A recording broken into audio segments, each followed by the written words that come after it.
Hello and welcome to episode 28 of the Sandeman Street podcast, a podcast about Dundee and Dundee United from fans of both clubs. I'm Andrew, and as usual, I'm joined by my regular co-host Jack. Jack, how are you this week? I am good, mate. How are you? Yeah, not too bad. I think I'm going to have to find a different opening because it's boring the tits off me, never mind the other people who are listening. Well, we'll come up with something, I'm sure. Something, you might get you to do it next week. Try it. Just before we start, as usual, it is my usual plea. I'm going to start turning this into a bribe, I think, for people to start following us on social media. On Twitter, stroke X, whatever you prefer. We are at Sandeman ST Pod, at Sandeman ST Pod. And on Instagram, all small letters, we are at the Sandeman Street Pod, at the Sandeman Street Pod. If you find us on one of them, you can find our link tree. That'll give you access to our YouTube. You can also just type in the Sandeman Street Podcast to YouTube. I'm sure you'll find it. Give us a subscribe, like our videos, comment if there's anything that you'd like to see, any criticisms of us you would like to give. We are happy to interact, and that would be much appreciated if you could give us a follow and support the podcast. So, thank you very much in advance. Jack, Saturday, a 4-0 defeat to Celtic. I think Wilfred Nancy's sacking probably came at the wrong time for United. Yeah, I did. Mentioned that last week that I thought we had a chance if it was Nancy. It wasn't, and yeah, we got put to the sword. I don't think we really offered anything. I think we had 3 shots the entire game. Celtic dominated possession and back to normal ways, unfortunately. Yeah, and it sounded like a bit one of them where I know that when you go to Celtic Park in Ibrox, it's more keep it tight and try and catch them on the break type attitude for the non-old firm teams, but I think United kind of took that to the extreme degree by the sounds of it. Yeah, I think we just sat back pretty much the entire game, invited too much pressure, didn't put any pressure on the Celtic players at all, just invited them the whole game. That's what it looked like anyway. And we weren't creating anything, weren't pressing when we needed to press. We just tried to soak up all the pressure, and that's not how you're going to get a result against the Old Firm. I think you've got to put them under pressure. You've got to make them know you're there, make them know, and make them uncomfortable.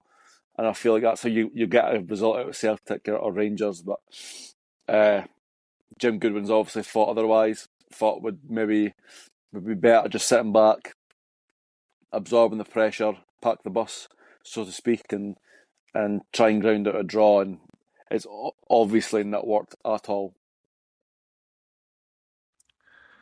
I know it's easier said than done, but you really need to get at the Celtic team, and obviously the Martin O'Neill's returned. I don't know if that's really raised the confidence. It certainly have raised their spirits anyway, because they were in a pretty dark place in terms of what Celtic expect under Nancy. But you need to. I've got a feeling that you just need to press them high up the pitch and make them make mistakes, because the Celtic team are well capable. Their backline's far from perfect. It's nowhere near the best Celtic team you'll ever see. I've seen far better myself. I don't know, as I say, it's easier said than done, but United just didn't seem to do that at all.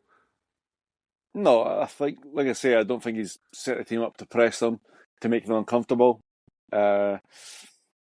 Yeah, this Celtic team aren't a good Celtic team. They're obviously still better than the vast majority of teams in Scotland, but for Celtic standards and Old Firm standards, they're not a good team. And so you should be making them uncomfortable in situations, and we just didn't do anything. I think we had, like I say, we had 3 shots all game, Owen starting with a couple of chances. Never took them. I think he done actually pretty well to take out two of the Celtic defenders for his second shot. He also got 1-on-1 with the keeper. I don't know why, but he likes to try and chip the keeper when he's 1-on-1. He done it against Rapid Vienna. Didn't work. Tried it against Celtic. Didn't work either. So yeah, we didn't create anything outside of them 2 chances. Really, didn't make them uncomfortable. That's probably the easiest game Celtic have had all season.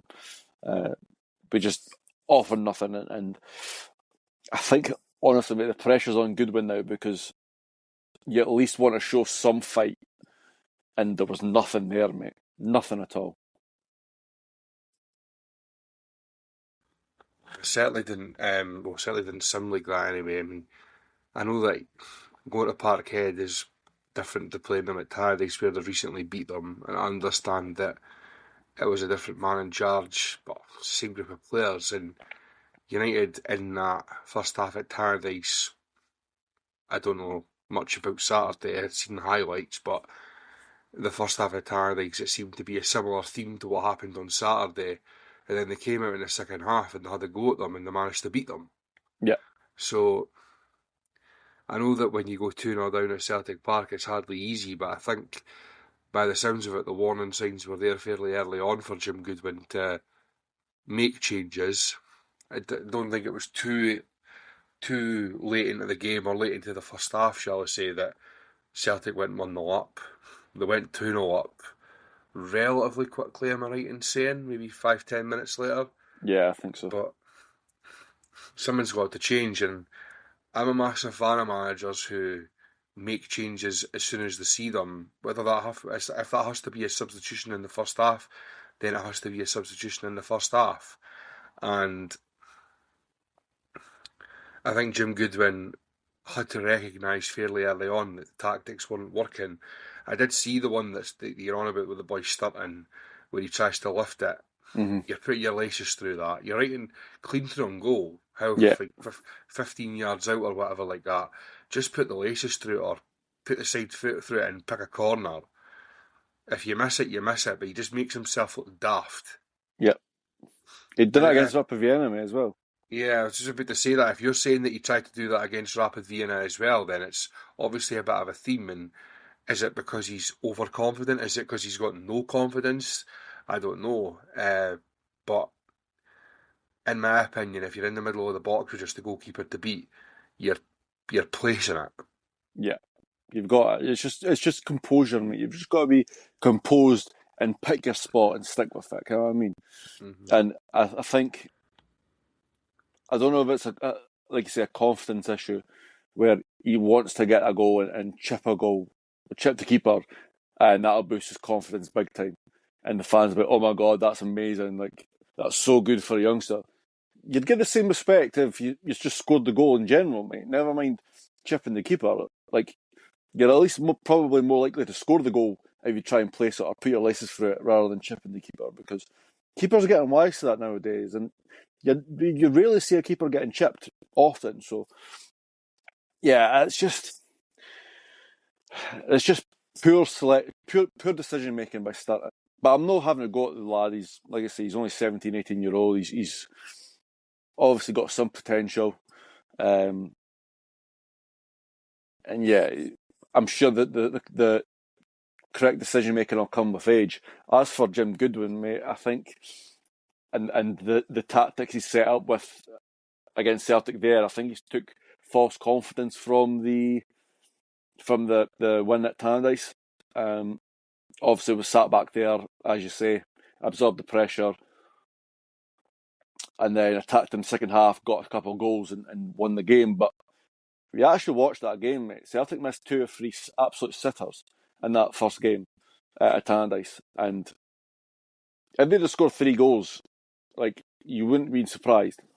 And so the fact that they've missed them, I think, given Jim Goodwin a false confidence that sitting back, absorbing the pressure worked. We won, so we might as well try that again. And it clearly never worked. I think he's took completely the wrong things away from that game. Instead of looking at it and go, okay, under pressure, they struggle, let's attack. He's looked at it and gone, oh, we've defended it for 60 minutes, let's do that and then try and use the same plan. So, yeah, I think it's a poor setup from Jim Goodwin. But, you know, it is the old firm and it happens to the best of us. So, What do you make of Jim Goodwin? Because I know That's obviously back-to-back defeats now, but I know before that they were unbeaten and I think it was 5 games, but it's been a very, very, I wouldn't say stop-start season for United. It's been a bit of a drag, really. I mean, they had so much positivity with their performances in Europe, especially the 2 games against Rapid Vienna. You obviously win a game, a tie, you're expected to win against the team from Luxembourg. Mm. But that early season optimism seems to have just evaporated. I know that a few weeks ago, maybe a few months ago now, I kind of said that United had went like under the radar in terms of how poor the results probably have been. But I think that was probably because they were masked by good results. Like, you're unbeaten against Rangers this season, you beat Celtic, you're unbeaten against, well, you're not unbeaten against Hearts, but you've taken a draw at Tynecastle and had a very good performance against them at Tannadice. You've had 2 good performances against Hibs. Uh, you've got a draw at home at Motherwell. All the teams that are playing well this season, United have done well against. Yeah. So, what do you make of Jim Goodwin? Do you think that he's going to be the man to turn this round? He's going to be the man to progress United, or what do you think a change might be needed in the future? Jim Goodwin's the first manager we've had since Jackie McNamara, mate, to have seen multiple transfer windows. He's had a different boy recruiting players every time, essentially, but he's got to be able to have a say on who he wants in the door, who he doesn't, and things haven't really improved. Yes, he got out of the Championship, and he got us Europe the second season, the first season up, sorry. But the performances haven't improved. I would much rather, and I know it's an entertaining sport, I would much rather we defend for keep the clean sheets like we done last season and score 1 goal and win by 1 goal than whatever we're doing now, mate. Because it's kamikaze football. We're trying to score 3 and we're conceding 4, and it's just not working the way. Jim Goodwin's not an entertaining manager. He's not going to make you play free-flowing football or fun to watch football. And I think that's what he's trying to do. It's like Stephen Robinson, mate. Stephen Robinson's not an attacking manager. You know what you get with Stephen Robinson. I feel the same with Jim Goodwin. They're both going to try and shut up shop, make it hard for you to score against, and hit you on the break. And it's the way he's trying to play now is just not working, mate. And either he reverts back to that old way of shutting up the shop, getting the 1 goal and winning the game that way, or we're going to have to see a new manager in the door because we're just going to regress further and further, mate. If I'm being honest, I think the problem we have is if we do hire someone else, it could be a relegation on the way. You never know with the managers that you hire; it could be terrible. At least you know it's sometimes better the devil you know than the devil you don't. But I think the jury's still out on him. I think you give him to the end of the season, see how we finish.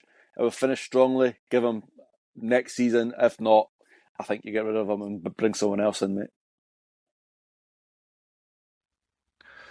Interesting. United have obviously scored plenty of goals this season, especially earlier on, like talking about like the three all draw at Easter Road and whatnot. And they've obviously had other games where they've scored multiple goals, but it appears to me like they're a bit of a moments team. I don't know how fair that is. Obviously, I don't watch United often. I'm very, very limited to either seeing them when they play Dundee or highlights and the odd game that they're on the telly. It's like the boy Fata. I think that's probably the reason why he's probably at United, is that he can produce brilliance, but he just doesn't do it often enough. And it's like, if you didn't get, I'll base it on the derby last week. It felt like if Fata didn't produce a bit of brilliance, or Sapsford wasn't in the right place at the right time, United were never going to score. I genuinely felt like that at the game, and that's coming from a Dundee supporter who's scarred for life from all the different times that United have broke my heart.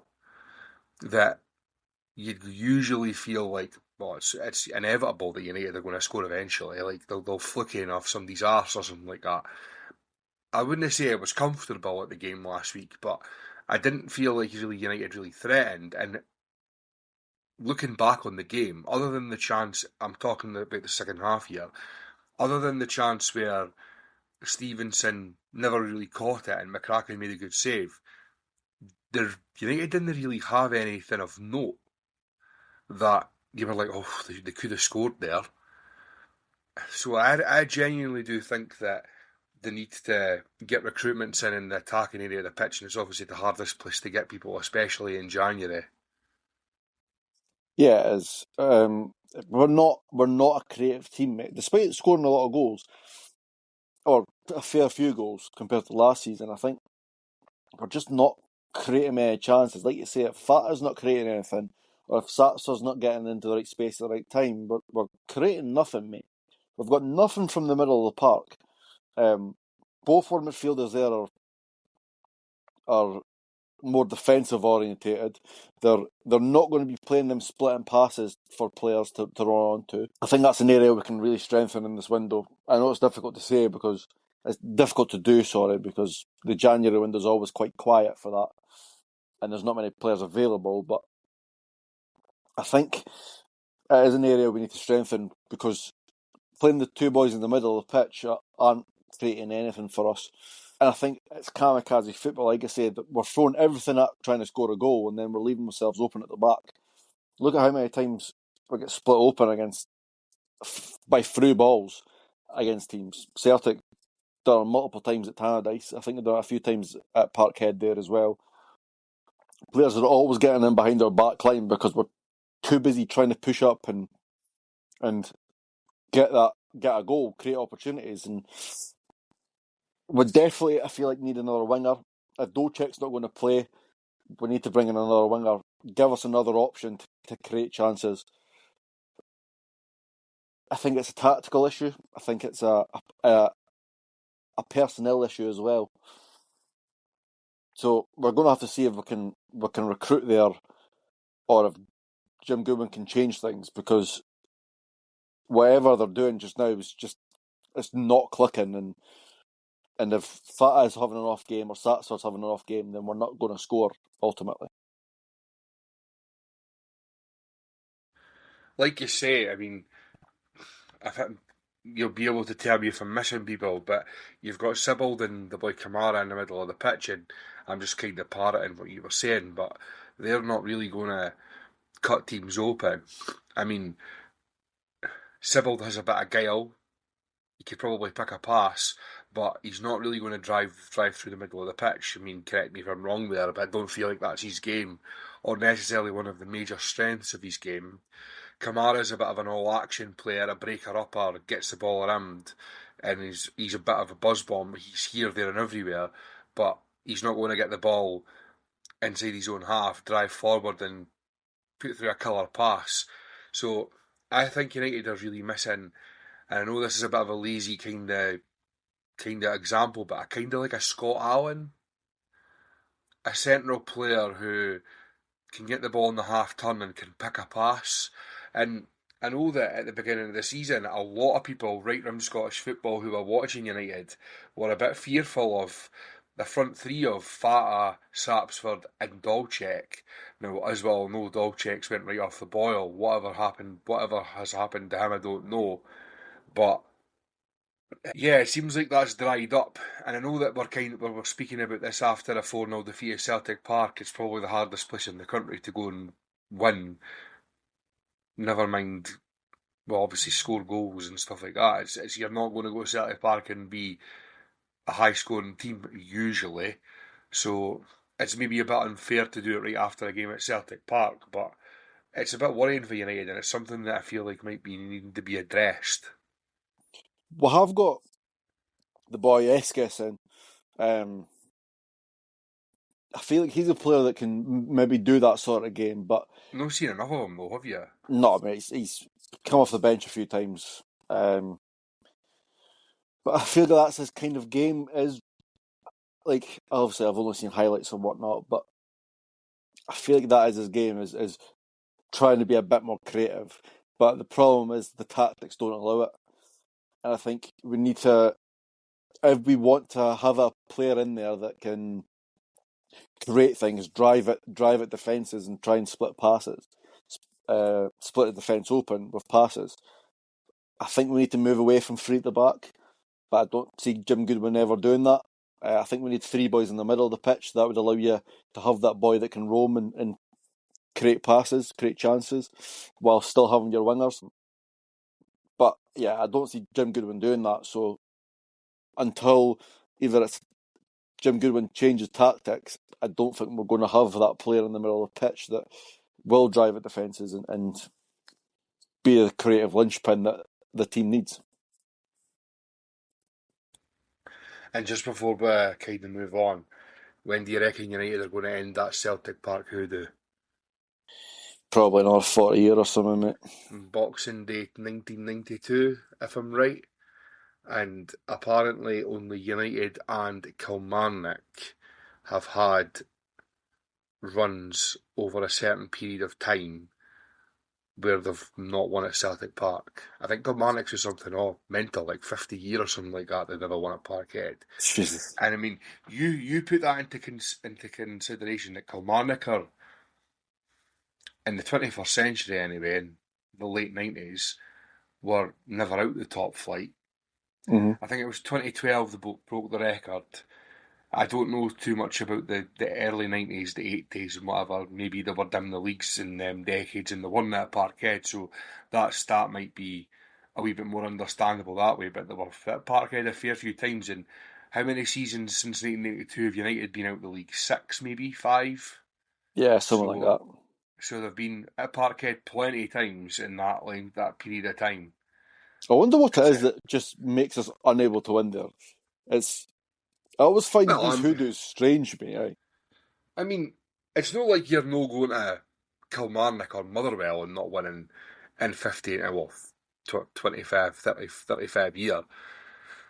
Um, it's Celtic, and usually they're one of the best teams in the country, if not the best.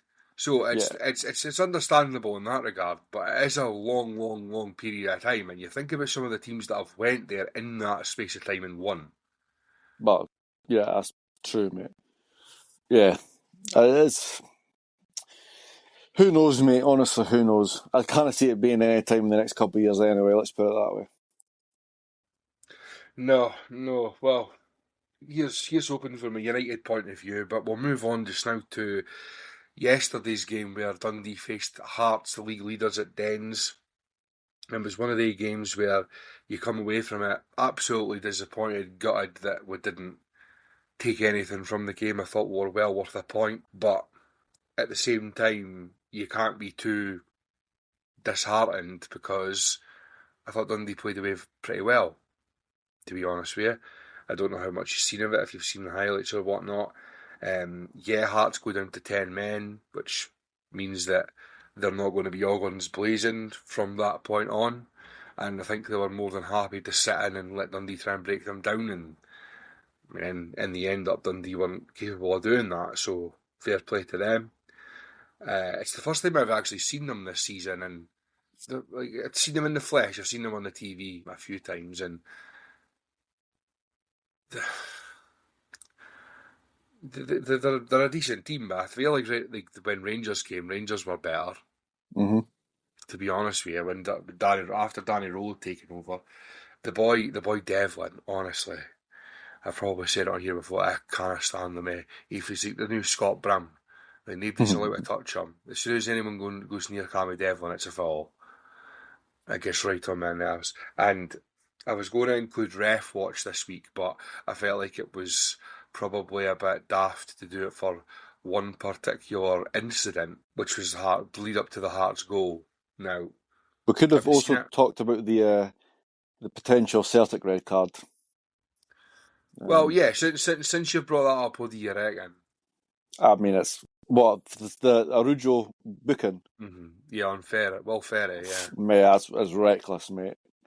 It could have been a red. I've seen a few people It's so saying that. great. Seen a few people saying it should have been a red card. Some ex refs have said it should have been a red card. So it is reckless, and I wouldn't be surprised if it was a red, to be honest. Yeah, it's certainly not great. I think that you could have absolutely no arguments whatsoever if it was a red card. Nah, I don't think so. I think a yellow card would probably, in my opinion, have been just about right, but I could see the argument for it. Yeah, 100%. Mm. As for the one at Dens, I'm pretty sure you'll know what I'm all about to say. But the lead up to the Hearts goal, Hearts were Cammy Devlin's, well, saying fouled in inverted commas. The referee walks away speaking to Finn Robertson about what he should and shouldn't do, and Cammy Devlin follows them up the pitch 10-15 yards, receives the ball and takes the free kick. Now the ref wasn't paying the slightest bit of attention, but he has two assistant referees and a fourth official who should be helping him out. Now we had Douglas Ross on the south enclosure side who was watching it, because I could stand sitting right behind him looking through him, so he's watching it. He can see that that free kick is taken nowhere near where it should have been taken, and the ball was actually moving when the ball was struck. Mm. The Hearts go right up the pitch and score. Now, yeah, you could say Dundee should defend it better. Can't disagree with that. And I'm not using the bad decisions as an excuse, because Dundee should have been ready for it, right?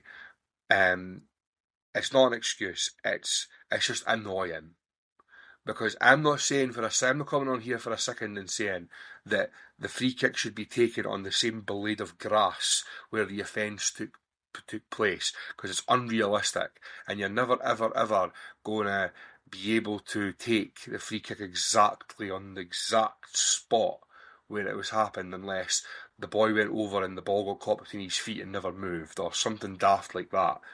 I understand that there's going to be a certain amount of leeway either side of where the ball is positioned when it is taken, but it's an absolute nonsense how that it could have been as much as 15 yards. That's like you have a free kick 30 yards through the box and you move it 15 yards closer, and so you could actually strike the ball at goal. Yeah. I mean, Yeah. it's an absolute nonsense, right? Now, apparently VAR couldn't do anything about it because it wasn't under their jurisdiction. Now that's fine. Now you can't blame VAR if that is the case. The referee's to blame because he's not paying attention, and the linesmen and the fourth official are equally as to blame, in my opinion, because they're also not paying attention. And if they are, they're too chicken shit to fucking say anything about it. Now, I was having a look into the boy who was the referee, because he didn't look very familiar. It turned out we've actually had him once before. He's called Ryan Lee. Now, that was his 9th Premier League game of the season. He'd done one last season as well, so he's his 10th Premier League game of his career. How do we look through his stats on Transfermarkt? He's done 9 Premier League games this season. He's done a Scottish Cup game, 2 Challenge Cup games, 3 League Cup games, and 6 Championship games. He's an average of 3.9 yellow cards per match, which I don't actually know if that's on average similar to the rest of the officials, or it's higher or it's lower or whatever, but it seems to be in the past year or two, maybe even slightly more than that, probably because of the introduction of VAR, where they've had to take away more referees to used to be VAR refs and whatever, that these young refs have been more predominantly getting pushed forward into the Premier League, in my opinion, far too early. Now, the only way that I can describe that ref yesterday is busy. You just felt like going on the pitch to him, putting an arm around him and saying, "Would you just fucking relax?" Everything's a foul. He's wanting to get involved far too much. Football fans didn't want that, eh? It's all these wee daft tackles that are never free kicks. Just let the game play on. And then, to compound it all, now, Hearts are down to 10 men. Craig Gordon's about 140-year-old. He's going to take a while to take a goal kick when they're down to 10 men and they're 1-0 up. As annoying as it is, every team in the world does it. So you can't really sit there and complain when it's happening against you.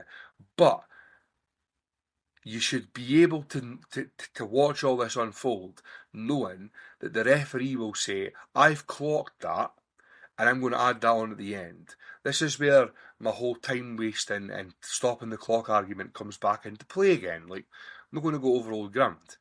He adds on 3 minutes.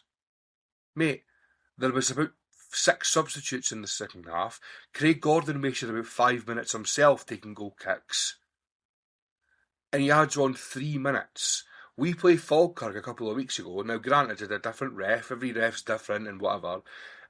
And he adds on 8. There was no difference in what happened. And he adds on 8 minutes. Now, if every ref added on 8 minutes plus, I'd have no issue with it. Because to be honest with you, the amount of stuff that happens that goes unnoticed when referees add on time, there would be far more than 8 minutes added on if they were doing it properly. But 3 minutes, an absolute nonsense. And it compounds it all by the fact that he let that goal stand. Him and that tube Douglas Ross and the other linesman and the fourth official. If VAR can't intervene, that's absolutely fine. But you could have honestly ruled that goal out on 2 things. One, it wasn't taken anywhere near where it should have been. And 2, the ball was moving when it was played. And that's what's so frustrating, because Dundee take away a 0-0 draw there yesterday against the top of the league. They're three wins out of 4, and the fourth one was against the top of the league team. Dundee have turned a corner and they're playing well, and they could have took another point, and it could have got them another point closer to where they want to be this season. But it gets taken away from them by shite like that. I don't understand why VAR couldn't have got involved. If it's Apparently a clear and obvious error, mate, then... Yeah, but apparently it wasn't under their jurisdiction for ball placements, and there was other things that were the thing that I read, but ball placements was one of them. So you're saying then, if you, like you say, if let's say the boy's been forward on their own goal line, right, and the ref's no spotted that it's been taken for the halfway line, you're telling me that the VAR's not going to get involved? Yep, that's exactly what I'm saying. Nonsense. That's stupid, mate. They should be involved. If you're going to be there, might as well be involved for everything. Like, what's the point in only doing it for half-arsed? But this is what my whole argument is, Jack. I was listening to Twa Teams One Street earlier on, and Alan Temple was saying, like, as much as I don't want VAR to be, like, the jurisdiction of VAR to be even more than it already is, that seems daft. And exactly, it seems daft because it is daft.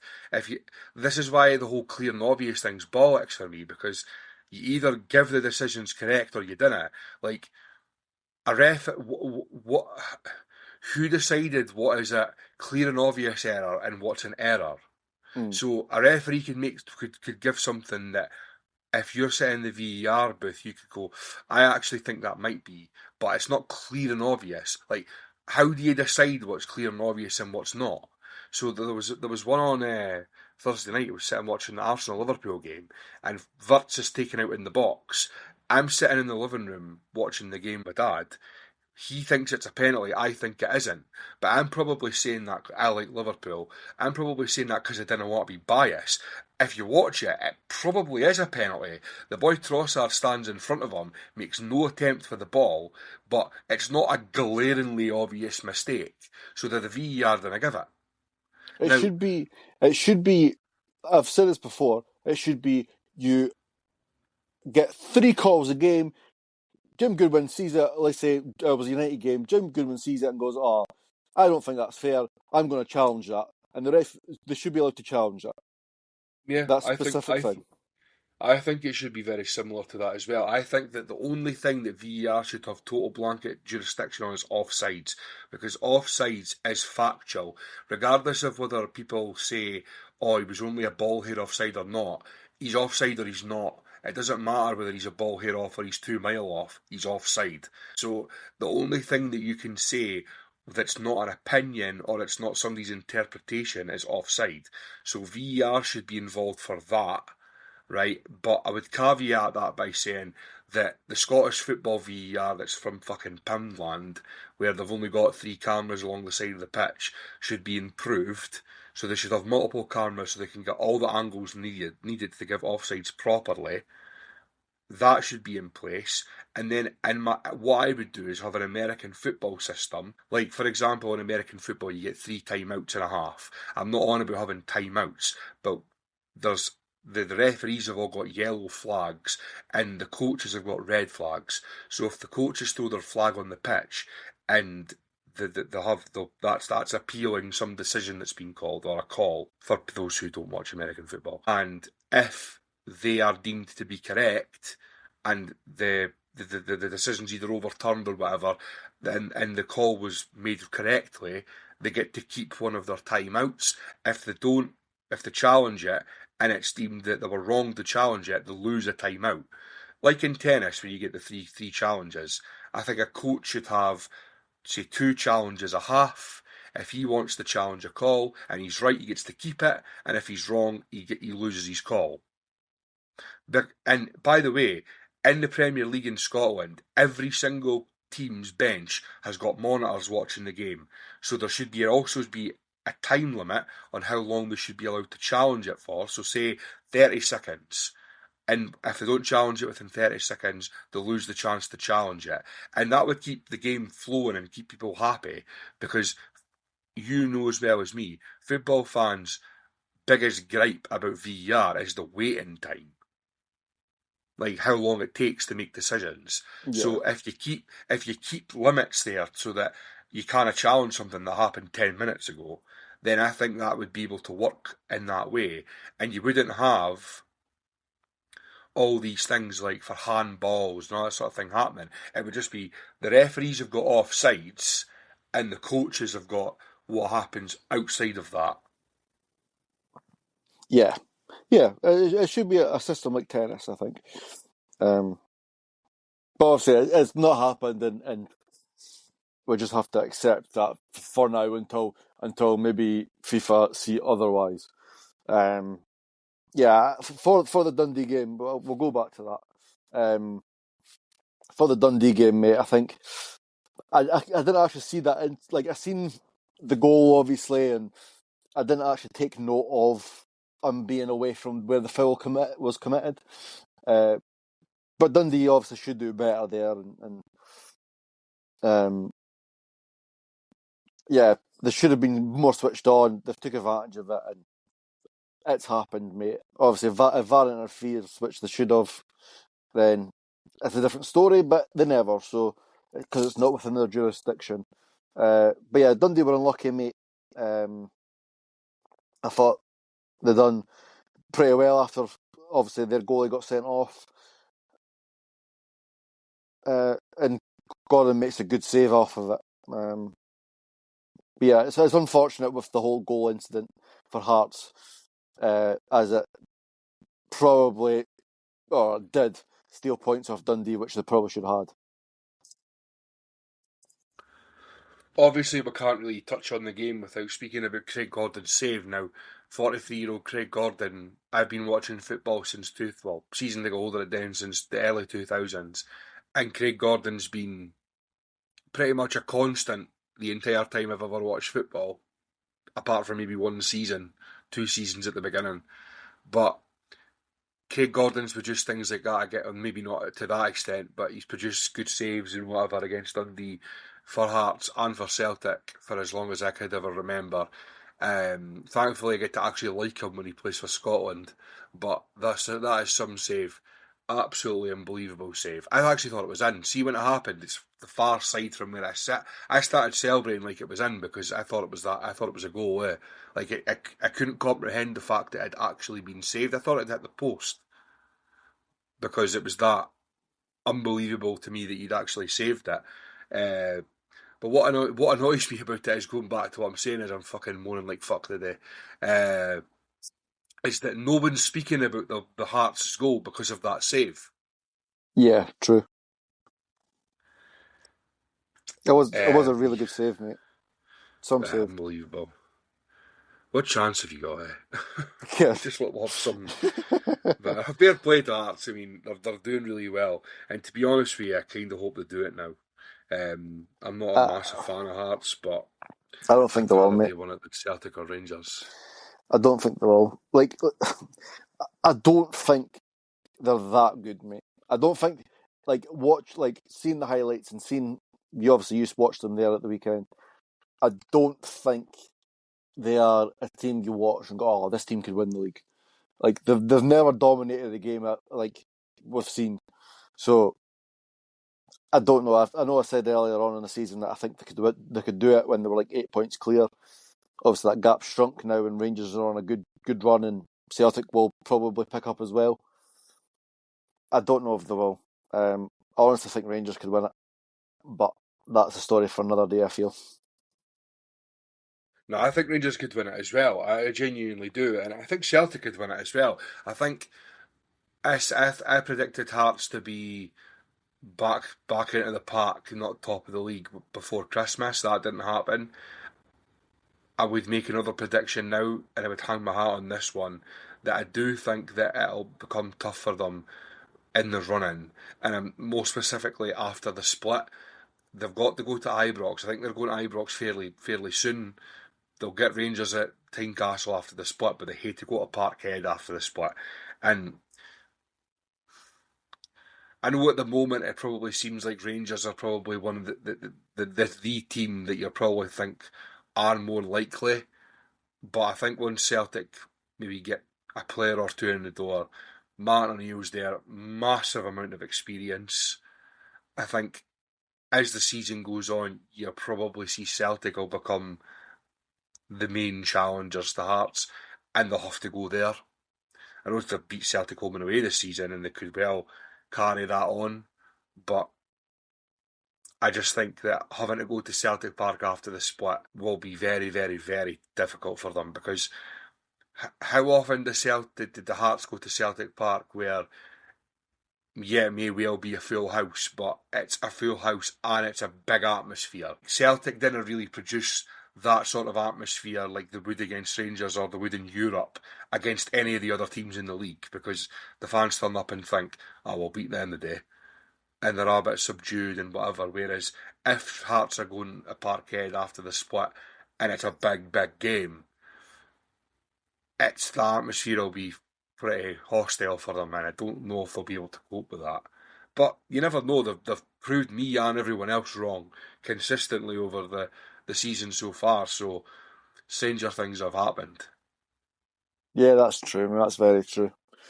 It'll be interesting to see what happens come the end of the season. We'll quickly just now touch on the score predictions. So this week was obviously Celtic versus Dundee United and Dundee versus Hearts. The score prediction I went for Celtic United was 2-1 and Jack went 3-0. That was obviously a 4-0 victory, so we both picked up a single point there. As for the other game, I went 3-1 Hearts and Jack went for 2 each. It was a 1-0 Hearts win, so I pick up a point and Jack doesn't. So I closed the gap slightly. We're now sitting at Andrew on 11 points and Jack on 15. So that challenge is obviously rumbling on quite well. We'll touch on that a bit later on when we speak about this weekend upcoming.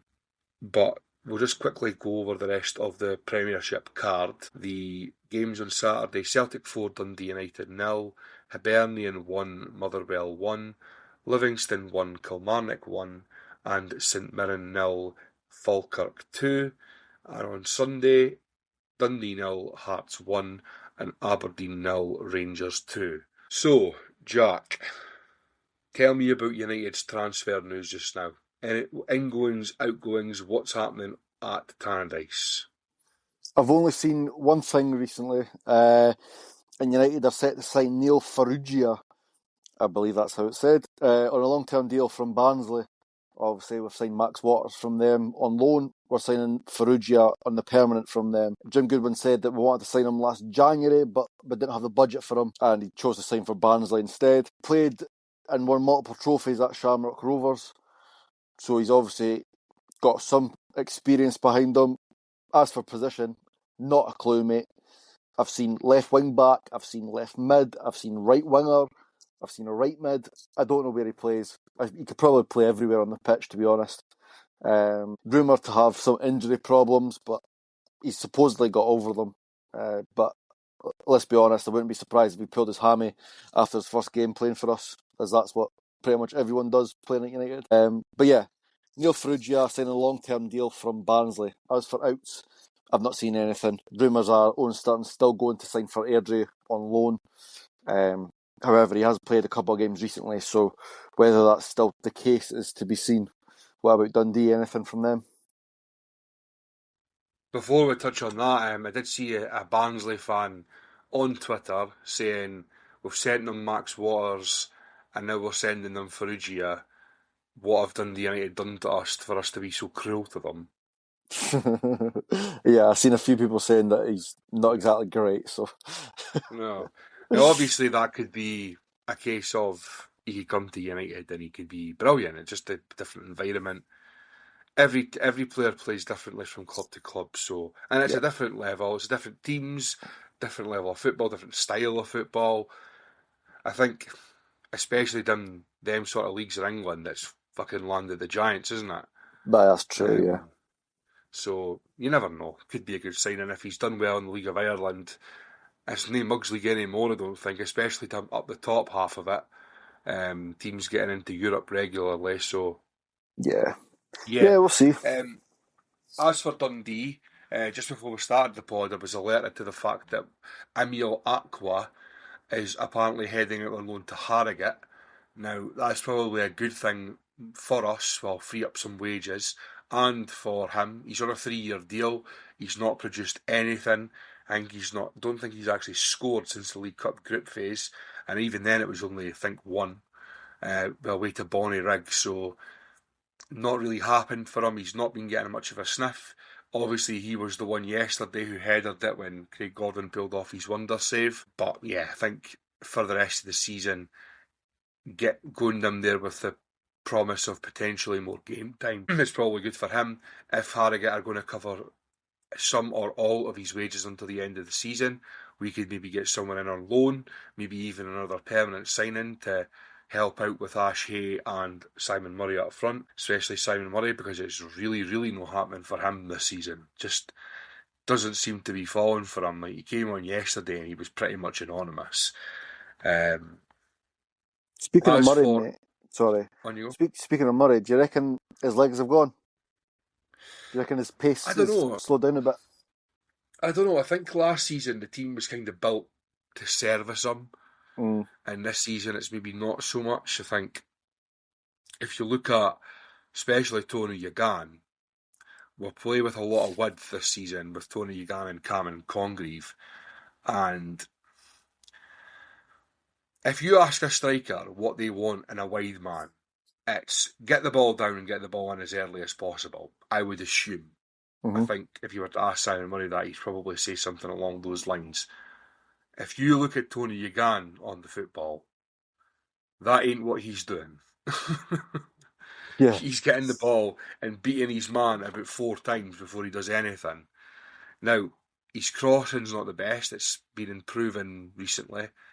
So you've got to take that into consideration. Cameron Congreve's more of a different. He's left-footed, but he does take the ball onto his right fairly regularly. He did create Simon Murray's only league goal of the season where he beat his man against Livingston, squared the ball for Murray to tap home. So I think more of that would suit Simon Murray's game. But you remember last season he had Leo Cameron tucked in behind him, feeding him.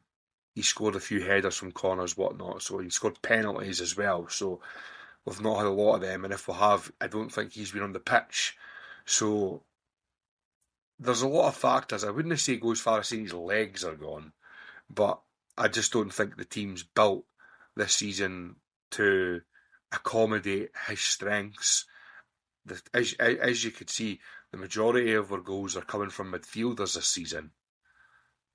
I think Ashley's only got 2, Murray's only got 1, and that's for strikers. Aqua's got none. Yeah, true. Weston.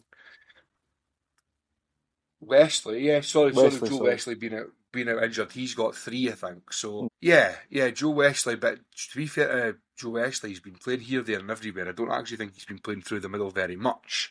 Fair. But yeah, Wesley, yeah, good player, Joe Wesley. But he's obviously just now injured. Back to transfers though, incomings, there doesn't seem to be very much in the way of incomings other than they're interested in Colby Donovan on loan from Celtic again, as they were in the summer. Couldn't quite get that done because Alistair Johnson was injured. But I think with Celtic signing the boy from Bournemouth, the boy Araujo, they've obviously got Tony Ralston, and Alistair Johnson apparently is going to be fit within the next month or so. Hopefully that'll free up some room for Colby Donovan to be sent out on loan to us because he seems to be a decent player. I'm sure he'll fit right into us. As for other incomings, I've not heard anything. But I did notice, and I know this is probably pie in the sky. I know, well, it is pie in the sky, it's not probably. I noticed that Owen Beck had been sent back to Liverpool from Derby. He's either been recalled or he's been sent back. He hasn't played a minute for Derby this season after signing in the summer due to injury. If he's injured into the end of the season, then it's a pie in the sky idea. If he's maybe coming back fit in the next few weeks, pick up the phone and ask if he could be here to the end of the season. What's Why the not? harm in it? Yeah, true. I did also see that you're willing to listen to offers for Galabov and Donnelly as well. Seen that. Yeah, yeah. There was another one as well. There was one more that I think maybe it was Aqua, but I mean, Aaron Donnelly one. I know I've said this plenty of times before. That's a funny one to me. I think Aaron Donnelly's got a place at Dundee, but he's not going to get in the team at the moment if they're playing a back four because unless he plays left back, but there's certainly no moving Cometio and Luke Graham at the moment. Obviously, we spoke last week about Luke Graham. There was teams considering offers. There was teams linked. Nothing seems to have come of that as of yet. So we'll keep an eye out on that. But if I was to think about it, I don't think he'll move in the January window. I think it'll probably be a summer one for him. But George Cran did say on Twa Teams One Street that they were exploring a loan back option if he was to leave. So if we could get him on loan back to the end of the season, if he was to leave, then that is a major bonus. Anyway, we'll move on to the weekend's games upcoming. Dundee are at Rugby Park to face Kilmarnock in the Scottish Cup. A bit of deja vu from a couple of years ago. Let's hope it isn't deja vu and they're 2-0 down after 5 minutes. Speaking of VAR earlier on, I remember going to that game, and I think I've spoken about this on the podcast before, and we're on the bus and VAR wasn't being used because the two clubs hadn't agreed to it, or one had and one hadn't, or both of them didn't want it. And Dundee scored a perfectly good goal that was rolled out for offside and it couldn't get checked because there was no VAR. So let's hope that they actually have VAR this time because it would be great help. Actually, I'm quietly confident for Saturday. I think Dundee might do the business. Obviously, a bit of extra spice on it, given that Neil McCann and Billy Dodds are now in at Kilmarnock. I thought that was quite an unusual appointment, in all honesty. I thought Kilmarnock could have done better, and especially when Robbie Nielsen was apparently right in for it. I thought he would have been the obvious pick between him and Neil McCann, but there we go. What do I know? True, mate, true. Dundee go into that, obviously, they haven't won the Scottish Cup in a long time, shall we say. I think if it's not this year, that's the 116th year. So it is a while.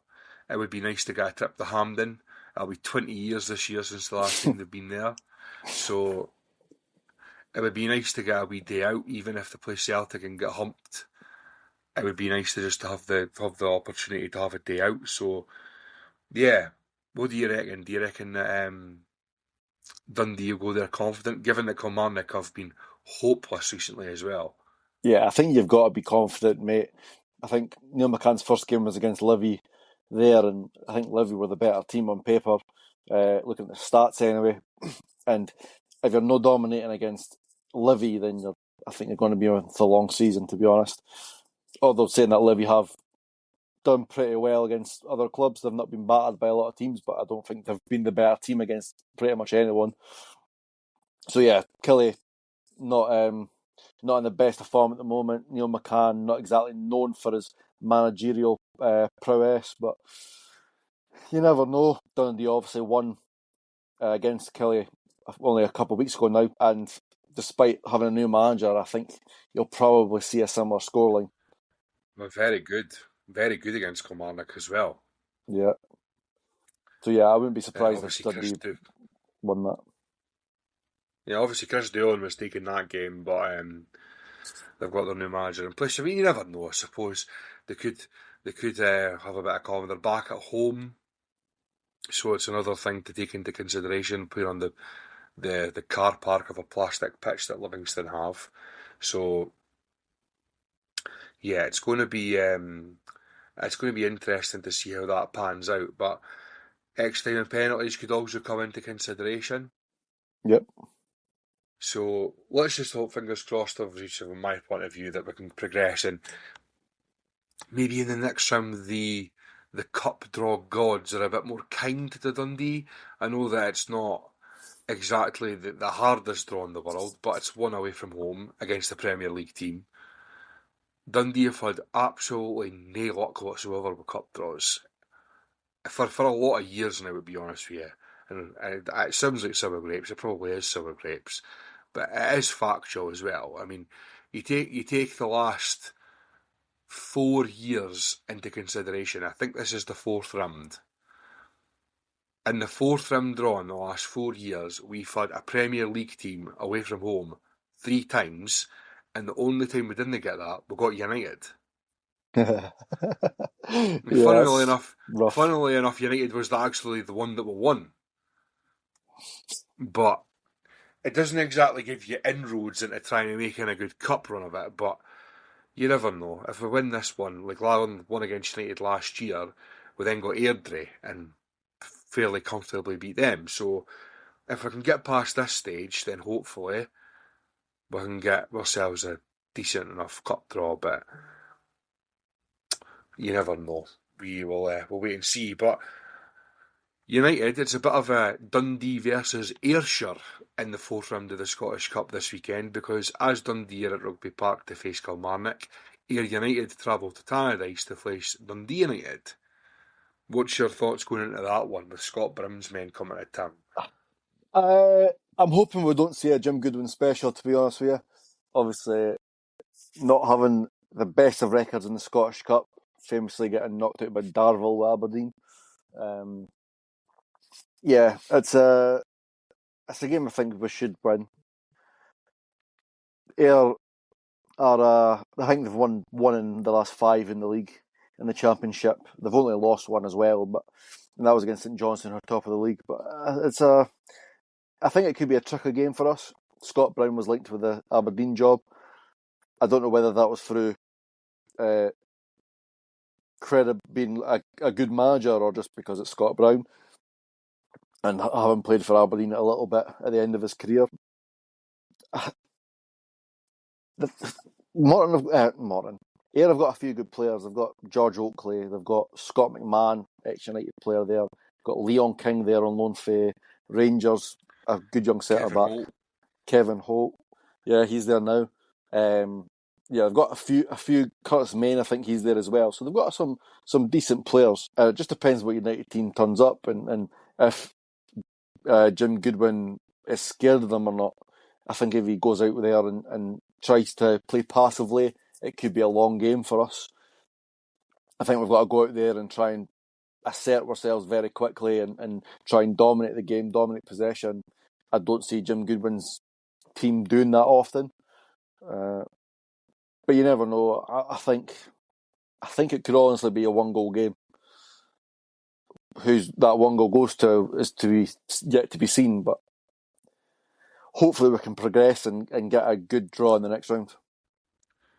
I've seen United once this season, I think, and they were 2-0 up against St Johnstone and playing very well, and they came out for the second half, and it was like the first team went home and the under-12s played because they were fucking louping and absolutely shite.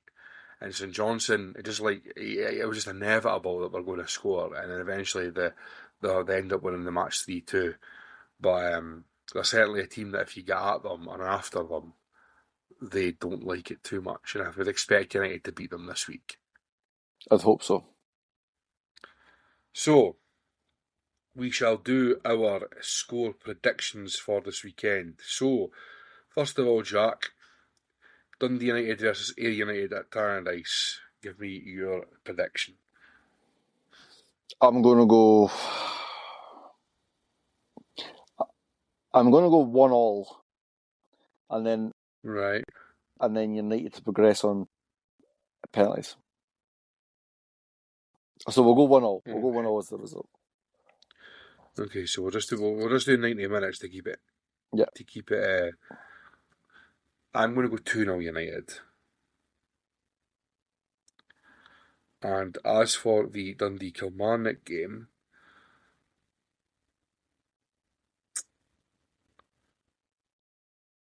I'm going to go 1-1 as well, but I'm going to, because I think Dundee will progress, but I think it'll be after 90 minutes.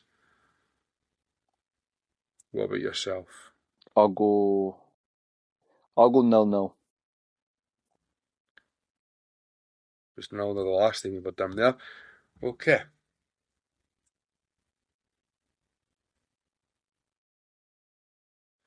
Right, next up we have the Futbology Challenge. Now, this is a rarity. Yes. We'll have 3 people with 3 games. Now, 2 of them might have the same game, but at least we've got points added to the league table. So, I went first, and this week I had a game from 2001, January 12th, 2002, sorry. It was a Dundee versus Hibs match, a crowd of 7,326 watched a 1-0 Dundee victory. The managers were Ivano Benetti and Frank Sozzi.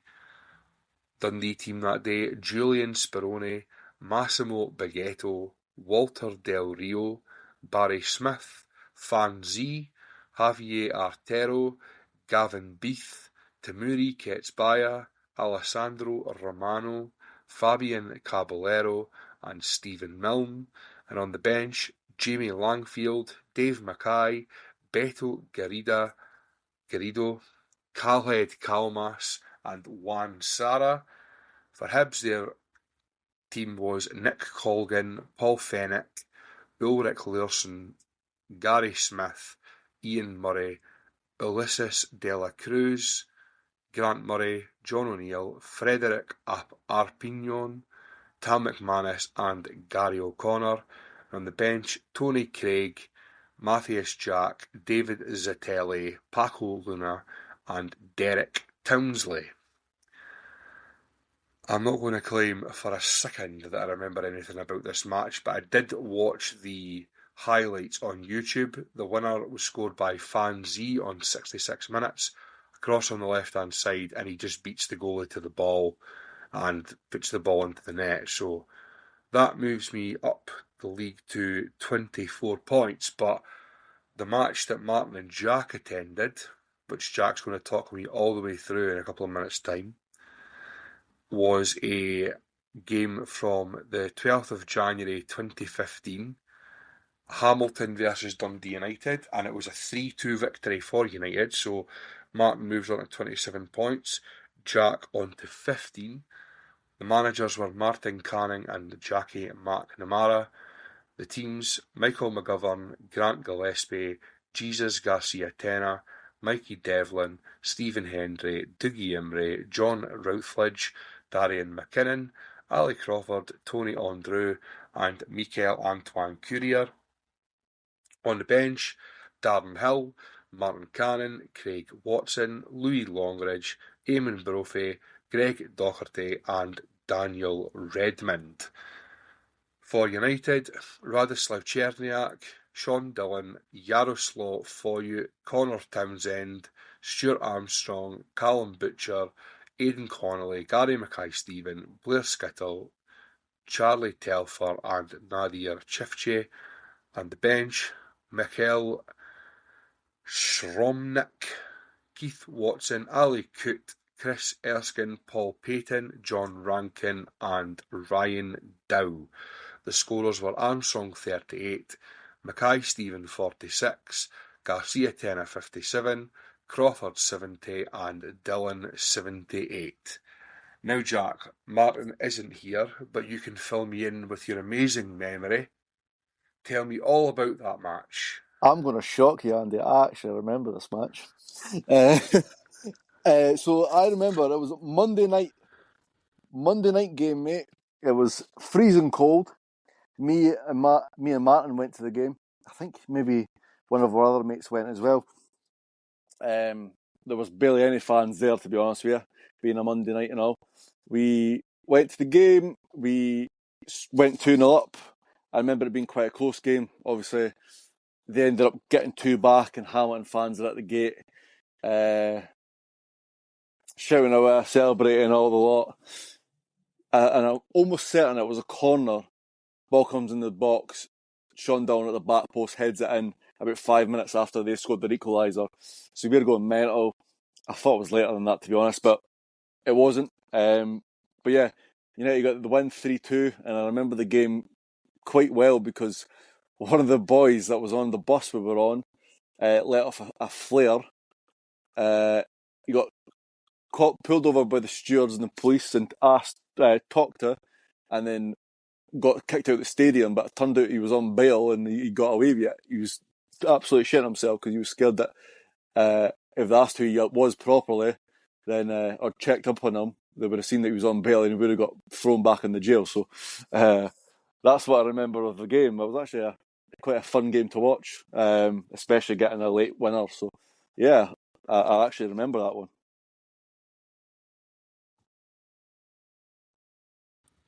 Wonders never cease, Jack. They never do, mate.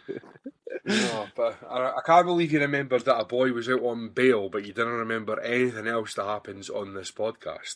I know. I just thought it was Anyway, a funny story at the time. so that moves us all up a portion of points. Obviously, there's no people getting closer than each other because everybody won, so that is not great in terms of me trying to get to the top of the league, but there's always next week. Obviously, with it being Scottish Cup weekend, that is something to look forward to, a bit different. United have actually got somebody from a different league, which is always exciting. We play just a regular Premier League match by the looks of it. But we'll be back next week to discuss all that happens with that. So thank you very much for listening. As always, if you could give us a follow on our social media platforms, on X, we are at Sandeman ST Pod, at Sandeman ST Pod, and on Instagram, we are at The Sandeman Street Pod, at The Sandeman Street Pod. You can find us on YouTube as well. Like our videos, subscribe to our channel, follow us on those pages. It would all be much appreciated. But anyway, as always, from Jack and from myself, thanks very much for listening and have a great weekend. Cheers.